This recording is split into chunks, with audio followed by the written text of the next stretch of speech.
Vivir apretando y rechinando los dientes es como cargar con 90 kilos de peso sobre mis mandíbulas.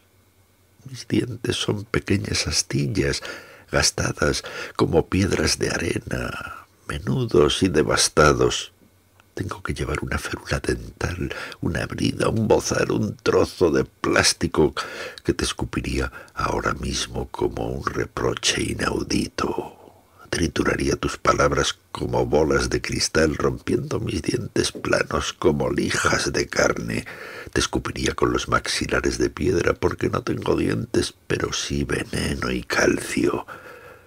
Me duelen las encías por no sangrar de pasado. Cada diente es una miseria, una piedra más en la maleta dentro de mi boca. Bruxismo. Para función mandibular del comportamiento bruxópata.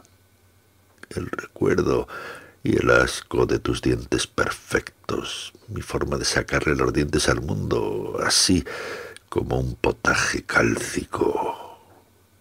Sé que me estoy quedando sin dientes, pero nunca, oídme, nunca me quedaré sin voz.